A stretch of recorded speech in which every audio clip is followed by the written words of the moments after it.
Hay nociones muy erróneas sobre la esclavitud. La verdad sea dicha, los españoles tenían más que un sistema esclavista, tenían un sistema de servidumbre. Y esencialmente los esclavos que recibieron en América se recibieron más por tratados internacionales después de la guerra con distintos países, con Holanda, con Francia, con otros países. Los españoles nunca comercializaron con esclavos ni los cazaron en África. Fueron los portugueses, los holandeses y los ingleses los que esencialmente cazaron esclavos y los traían a las provincias españolas de América para vendérselos a los españoles, y los españoles los recibían casi que como un acto de caridad y cumpliendo los tratados internacionales que habían suscrito. El trato de los indígenas fue un trato proteccionista. La Corona de Castilla y el Consejo de Indias evidentemente protegía en los resguardos a los indígenas y los protegía de la avaricia de los blancos. Y fíjese usted si no es cierto que el primer decreto de la República en la emancipación de 1810, el primer decreto que salió fue quitarle las tierras a los indígenas, porque a partir de ese momento, según la casta criolla blanca, pues los indígenas eran iguales a los blancos, y entonces, como eran iguales, no tenían por qué tener privilegios.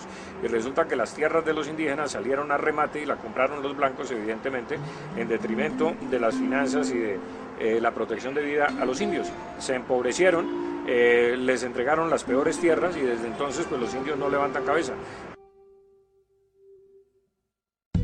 No, la Inquisición española es otro de esos mitos, porque la Inquisición protestante fue mucho más sangrienta y mucho más cruel que la española. Mire, en 300 años de presencia española en América no hubo sino 122 condenados por la Inquisición.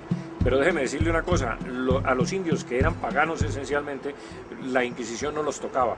La Inquisición esencialmente funcionaba contra los blancos. Muchos delincuentes blancos, digamos, cometían herejías para que la Inquisición los juzgara, porque las leyes de la Inquisición eran mucho más blandas que las leyes penales civiles. De tal manera que en Cartagena, por ejemplo, en el Palacio de la Inquisición no hubo sino 5 condenados en 300 años. Es que eso es muy poco. En cambio, por ejemplo, en Alemania, en 10 años de Inquisición protestante, asesinaron más de 10.000 personas.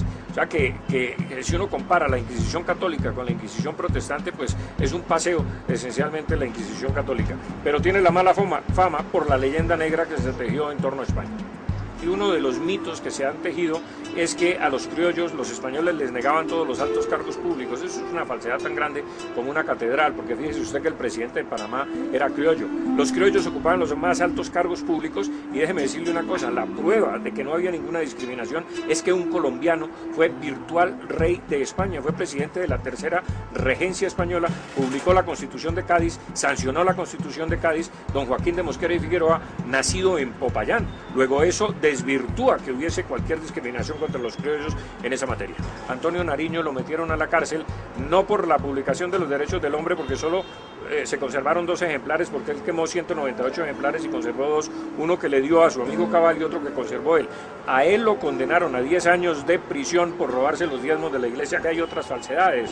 Los españoles no condenaron a muerte a Galán, eso fue una condena de los criollos dictada y redactada por criollos. Miguel Antonio Pey fue el que redactó la sentencia de muerte, que era criollo, contra Antonio Galán. Es más, se levantó un ejército privado para darle captura y entregarlo a las autoridades, y ese ejército privado era un ejército paramilitar, quizás el único que o el primero que conocimos en la historia. Ese ejército paramilitar capturó a Antonio Galán y finalmente fue condenado por los criollos.